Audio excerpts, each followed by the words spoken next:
Alleluia. Om Mani Padme.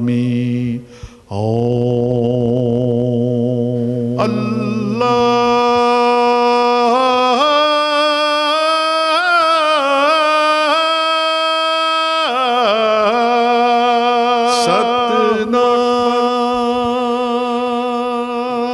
Welcome to Harmony and Diversity. Norm Currie is my name. And this week we're speaking to Lindsay McKenzie, who's the co-founder of Betel Australia. In our last program, we established the spiritual base on which Lindsay has gone forward with Betel Australia. In this program, we'll explore what that looks like in practice. Much of your early beginning with this is a guy named Raul in Madrid. Mm-hmm.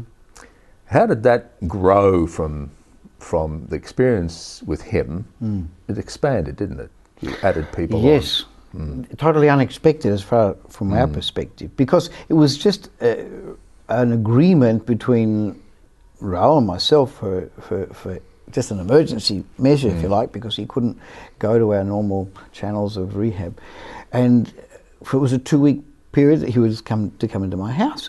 And during that time, he started to really change. And he'd had an experience, a really deeply personal experience with God in that time.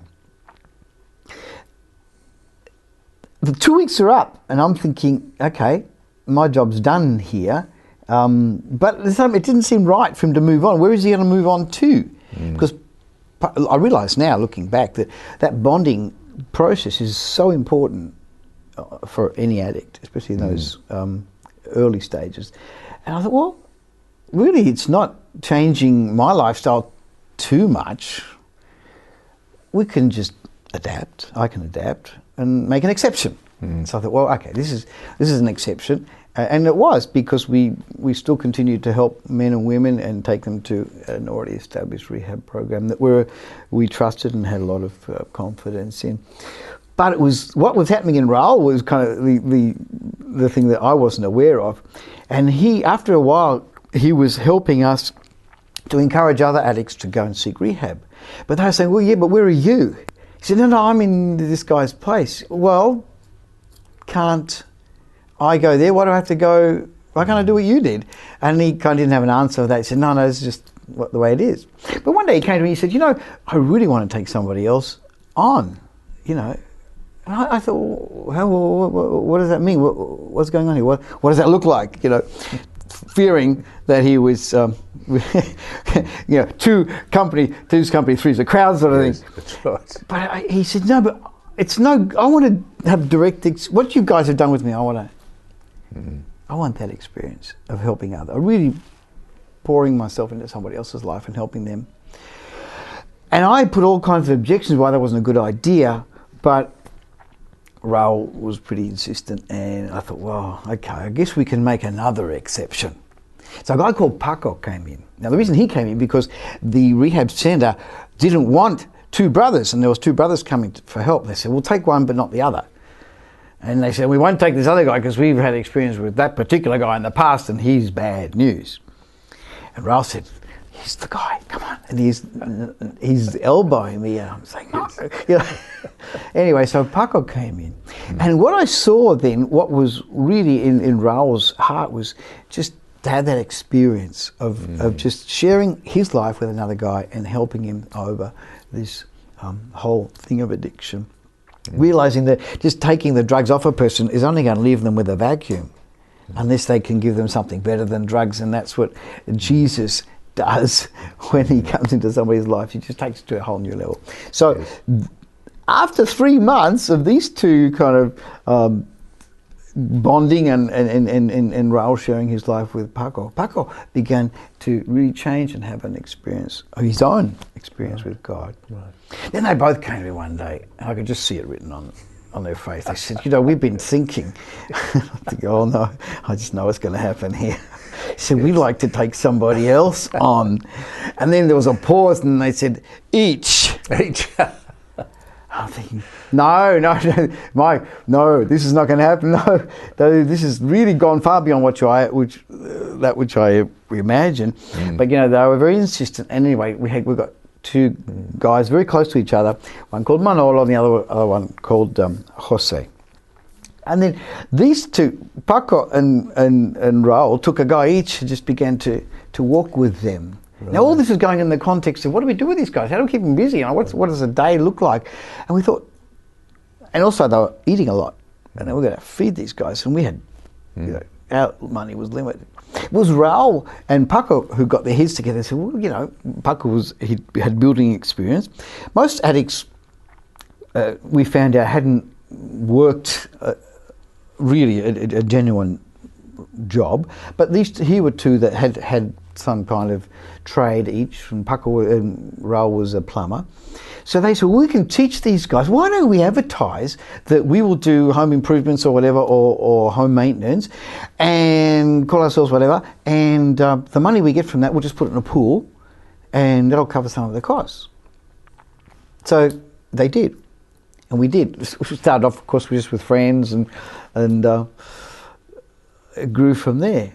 And there was a bit of an industry, very, very small at first, grew up. But these 5 guys were, and I was part of that too, just helping. We got a van donated to us, and we started doing house moves, just very simple house moves at the beginning. And one of them was a journalist in the Madrid daily newspaper, and he wrote up an article about us. But yeah, those sort of things happen, and then from 4, it got to 6, and by the end of 12 months, there were 8 of us in this flat. And this is all built on your original experience when Raul said that to you, and you said, "Why don't you come to my place?" And then it's all grown from there. It all grew from there. So this is very much there's the weaving of God, the weaving of essence through all of this, and the weaving of Christ himself. Yes. And the whole aspect of faith, I mean, taking those steps, not realising what the whole picture is going to look like, but somehow it's a right thing to do. Absolutely. With doubts, you know, is this right, or am I hearing right? And just, and God was using that. Yes. Thanks, Lindsay. And we'll go to a break. We're back in a moment.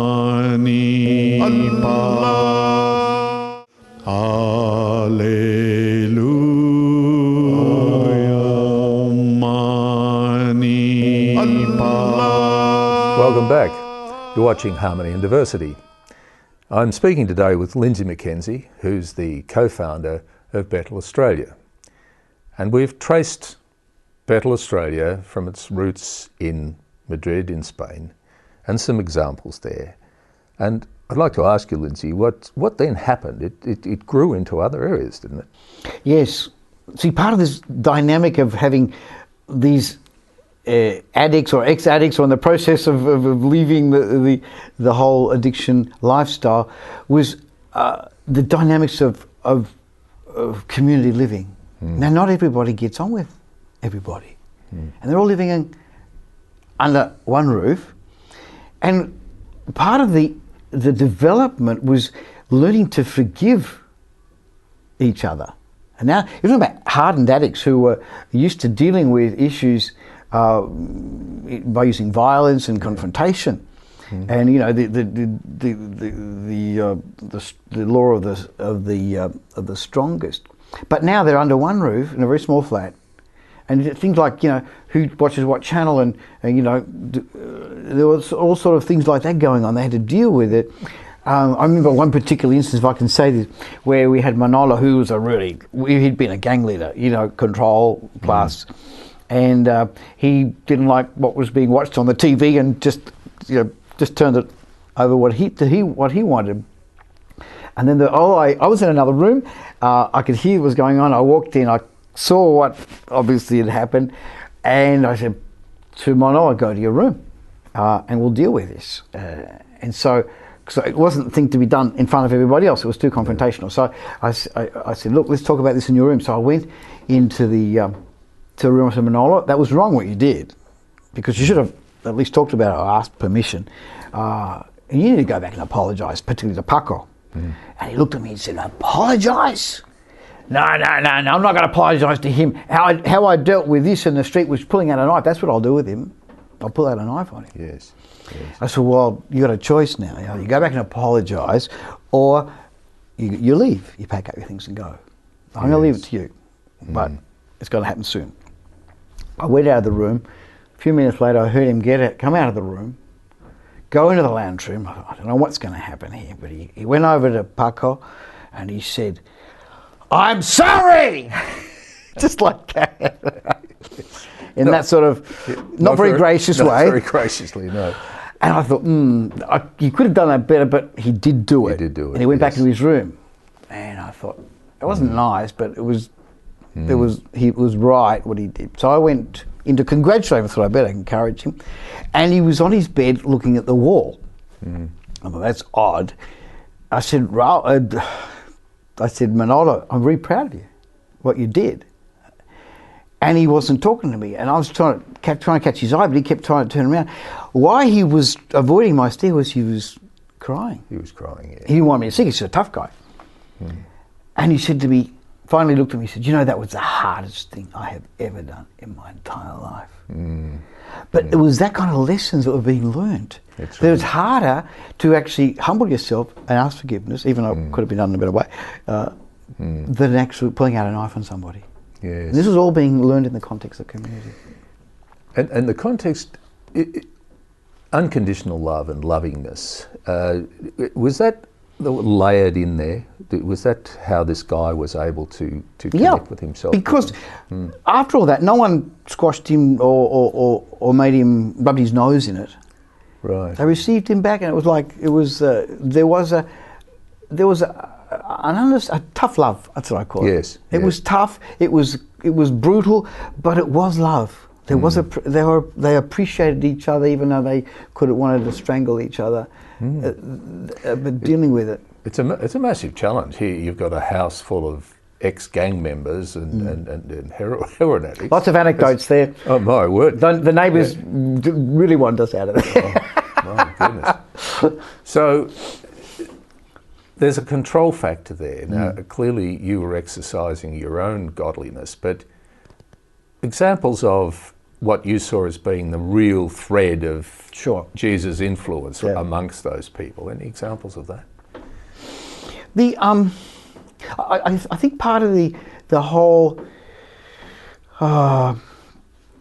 what made it work was that I wasn't the one that they had to refer to all the time, and it was. I learned very early in the piece that for this to work, I had to get behind Raul, you know, and not be the one that everyone sort of saw as the leader. He was the leader, and I was there just to support him in that. That came into so many aspects of it. I'd say, look, no, you need to talk to Raul about that, and refer to him. Out of that developed, which I look back now and see that's been the very basis of rapid. Why we have been able to grow so rapidly, is that we didn't design it, but that's the way that in our faith walk, if you like, that we knew that we had to take a step with doubts and not understanding it, but the whole process was that I suppose I describe it as an upside down pyramid leadership style. And now there's a little anecdote there. In the middle of all that, my wife, who is now my wife, who was a co-worker at the time, she was dealing with a woman, single lady. We got engaged. And sort of I had planned a long sort of engagement, but she hadn't. Anyway,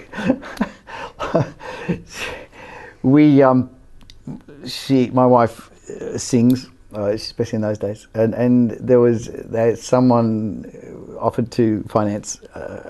We did cassettes in those days, not a CD, with just worship music that was new. So this was going to happen in Barcelona. We were in Madrid, and this is this community that's so dependent on me. So I thought, and but she said, "Look, you're going to come with me." I said, "No, I'm needed here. Really am." And I could see that was going to be an issue for us, and I really struggled with that. But I thought, no, out of love for my fiance, I've got to trust Raoul. I didn't think I could trust him for 2 weeks on his own. I mean, there were other people who had input, but 24/7, he was it. Anyway, I went up for this 2-week recording, came back, and as we were coming back, that's when, again, this voice said, do not take back what you've handed over. And one thing that does get handed over is time itself. So let's go to a break and we'll return to that fascinating subject. We'll be back in a moment.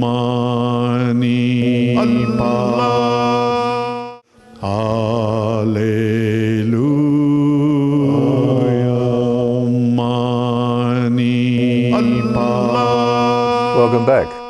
You're watching Harmony and Diversity. And I'm speaking with Lindsay McKenzie, who's the co-founder of Betel Australia. And Lindsay, you were telling us about your unwillingness to go with your fiancé to Barcelona to do the taping. What was that about? The need, looking back, it was probably my need to be in control, and in a leadership way, I mean. But what was, looking back now, I can see that there was a whole model of leadership development that was happening and we didn't really understand. I certainly didn't understand at the time what. And that was leading from underneath rather than on top. Yes. Now, coming back from that 2-week break that I took to be with my fiancée in this recording session was, I fully intended to go back to Madrid into this community of guys and carry on from where we left off. Except, again, there was this sort of moment that I knew that there was this voice that I knew to trust that was, knowing now, the voice of the Holy Spirit saying to me, don't you dare take back what you handed over, which I thought was a temporary thing.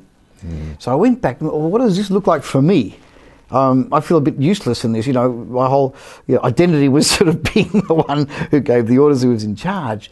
But to assume a new identity of standing back. And the picture the Lord gave me was Jonathan in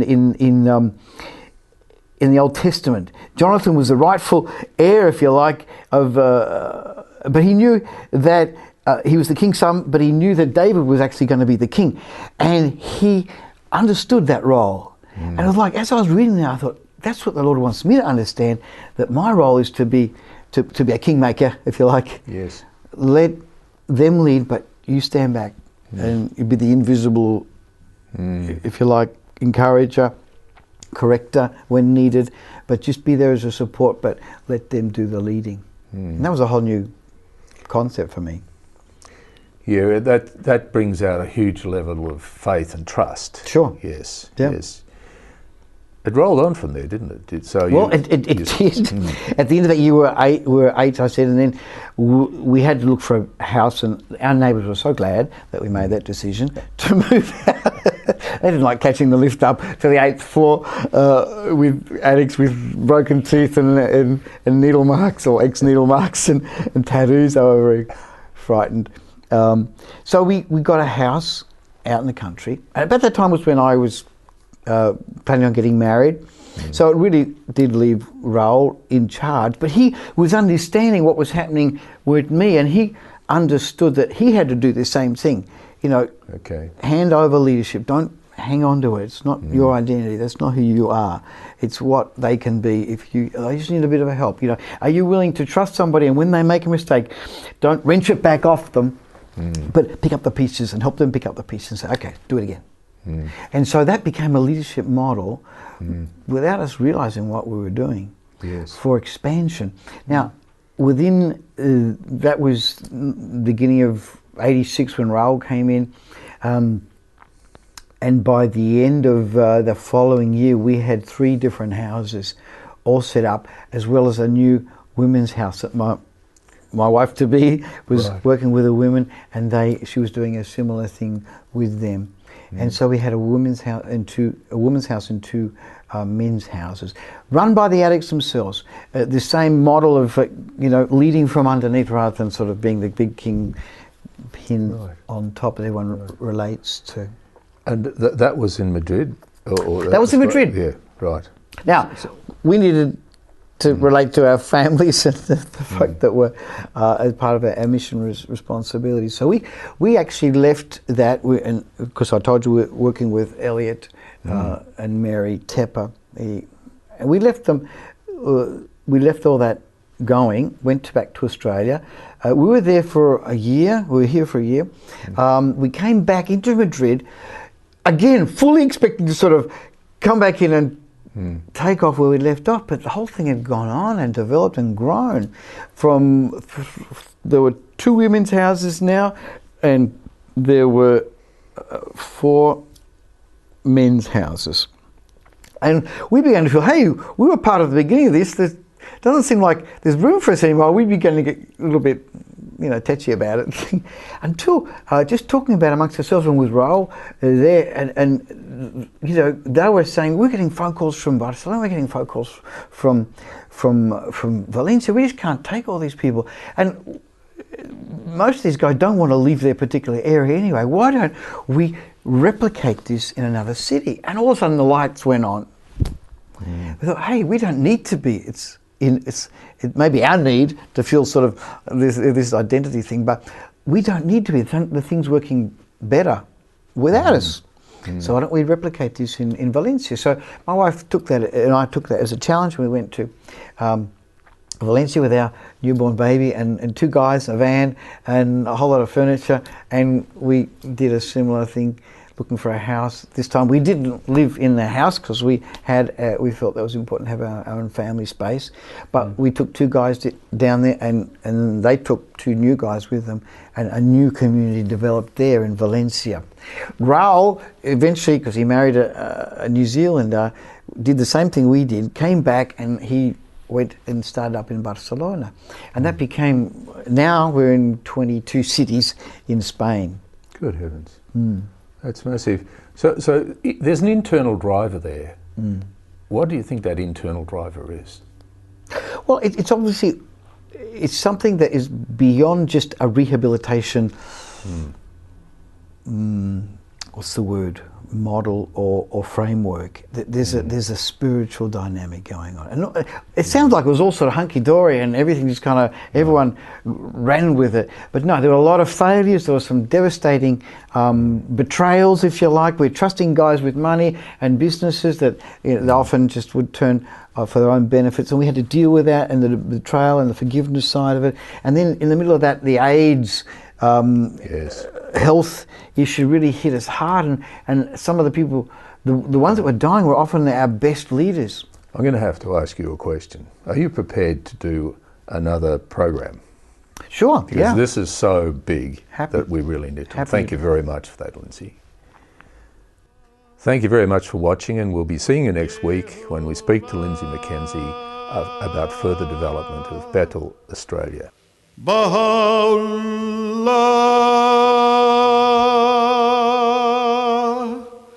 Shanti Om.